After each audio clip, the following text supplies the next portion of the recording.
നിങ്ങളുടെ favourite shows ഇനി ഒരിക്കലും മിസ്സാവില്ല. ഇപ്പോൾ C5 കാണും നിങ്ങളുടെ ഫേവറേറ്റ് ഷോ തികച്ചും സൗജന്യമായി. എന്തുപറ്റി? മുറിയിൽ നിന്ന് എന്തെങ്കിലും കാണാതെ പോയോ? എന്താ സുമി, വല്ല മാലയോ മറ്റോ ഊരി വെച്ചതാണോ? അല്ല, ഇന്ന് പുതിയ സെർവന്റ് മുറിയൊക്കെ ക്ലീൻ ചെയ്തിരുന്നു. പക്ഷേ ഇതുവരെ അങ്ങനെ മോഷ്ടിച്ചിട്ടൊന്നുമില്ല. എന്നാലും പറയാൻ പറ്റില്ലല്ലോ. അവസരങ്ങളല്ലേ മനുഷ്യരെ കള്ളന്മാരാക്കുന്നത്. എന്താ ഗിരി, കാണാതെ പോയത് എന്താണെന്ന് പറഞ്ഞാ അന്വേഷിക്കാൻ ഞാനും കൂടെ കൂടാ. ഇല്ല സാരമില്ല, എന്റെ ഒരു ഓഫീസ് ഫയലിന്റെ കാര്യം പറഞ്ഞു. ഓ, അത്രേ ഉള്ളൂ. അല്ല, ഞാനിപ്പോ വന്നത് നാളെ പകല് നീ ഇവിടെ ഉണ്ടാവണമെന്ന് പറയാനാ. എന്താ എന്താ കാര്യം? നിതീഷിന്റെ കല്യാണത്തിന്റെ മുഹൂർത്തം കുറിപ്പിക്കാൻ നമ്മുടെ ശങ്കരം പോറ്റി ജ്യോത്സ്യരോട് നാളെ വരാൻ പറഞ്ഞിട്ടുണ്ട്. ഞാനുണ്ടാവും. പിന്നെ കല്യാണം വളരെ ലളിതമായിട്ട് നടത്തിയാ മതിയെന്ന എന്റെ ഒരു അഭിപ്രായം. എന്താ മോൾക്ക് തോന്നുന്നേ? അല്ല, എന്റെ അഭിപ്രായം മാത്രം നോക്കണ്ട കേട്ടോ. സുമിയുടെ വീട്ടുകാരോടും കൂടി ചോദിച്ചിട്ട് മതി. അതിനൊക്കെ സമയമുണ്ടല്ലോ അമ്മേ, നമുക്ക് തീരുമാനിക്കാം. എന്നാ പിന്നെ അങ്ങനെയാവട്ടെ. അത്താഴം എടുത്തു വെച്ചിരിക്കുന്നു, രണ്ടാളും കഴിക്കാൻ വാ.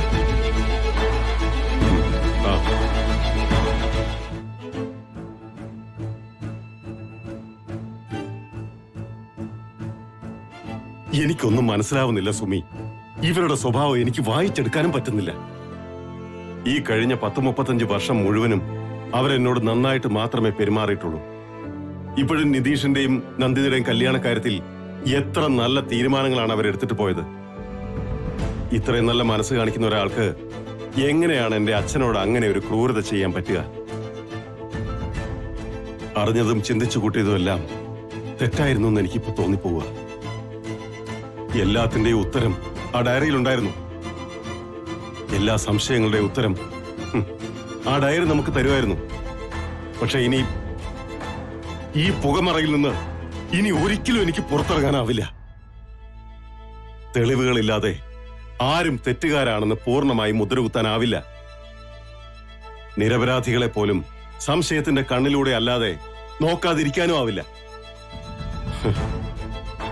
വല്ലാത്തൊരു പ്രതിസന്ധിയിലാണ് സുമി നീ എന്നെ കൊണ്ടെത്തിച്ചത്.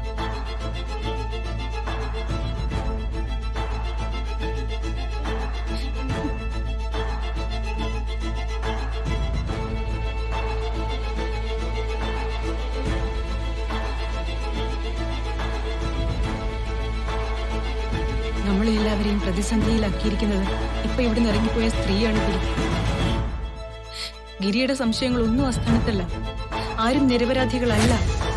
മനുഷ്യത്വം തൊട്ടു തീണ്ടാത്ത പ്രവൃത്തികളാ അവർ ഈ കുടുംബത്തിനോട് ഈ നിമിഷം വരെ ചെയ്തിട്ടുള്ളത്.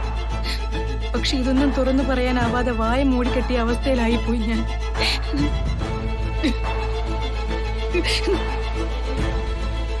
ഡൗൺലോഡ് ചെയ്യൂ C5 ആപ്പ്. കാണൂ എല്ലാ എപ്പിസോഡുകളും സൗജന്യമായി.